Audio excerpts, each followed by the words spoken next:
तो वो अनायास नहीं है, ये बाबा साहब भीमराव अम्बेडकर के संविधान की व्यवस्था का। आज अगर हम अधिवक्ता बने हैं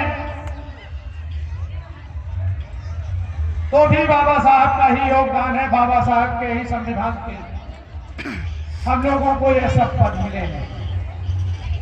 अगर बाबा साहब भीमराव अम्बेडकर नहीं होते तो आज हमको बैठने के लिए कुर्सियां भी नहीं मिलती, शायद हम जमीन पर ही बैठे होते।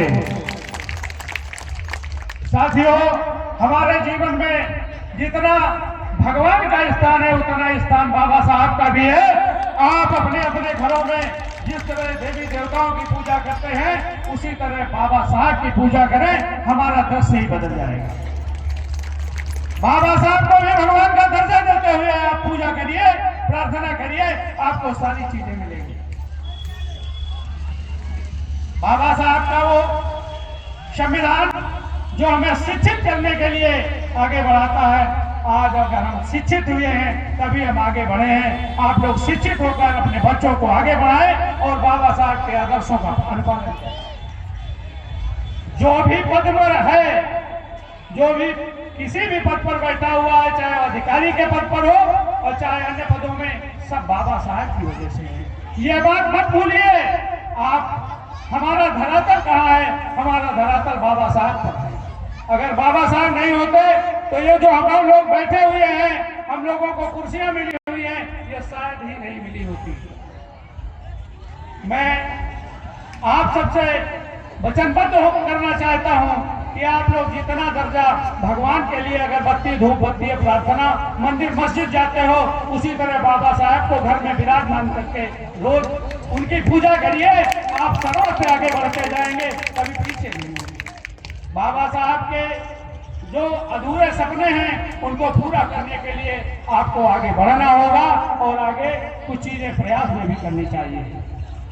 आप लोग केवल बाबा साहब का मन में, हृदय में नाम ले लेने से कुछ नहीं होता है। उनके आदर्शों को अनुपालित करिए, उनके जो संदेश है उनको आगे बढ़ाइए, तभी हम आप आगे बढ़ पाएंगे। बाबा साहब ने संविधान लिखकर ये दिखा दिया कि एक छोटा भी आदमी, छोटे से छोटा आदमी भी आगे बढ़कर कार्य कर सकता है और उसके नतीजे भी आपको देखने मिलते हैं। हम लोग धरातल से आए हैं और आज बाबा साहब की व्यवस्था के अनुरूप ही मैं फतेहपुर डिस्ट्रिक्ट बार एसोसिएशन का दूसरी बार अध्यक्ष बना हूं और शायद अगर आप लोग इसी तरह सहयोगात्मक रहेंगे तो आगे भी बहुत सारे अध्यक्ष और अधिवक्ता आप बनाते रहेंगे।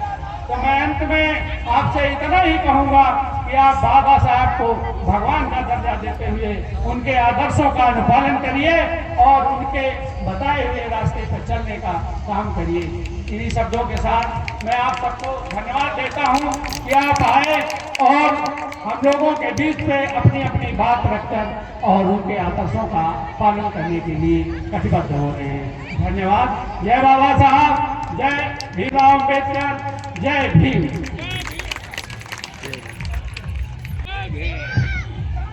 बहुत बहुत धन्यवाद सर, आपके उद्बोधन मुझे विश्वास है लोगों के लिए प्रेरणा बनेंगे। और अब मैं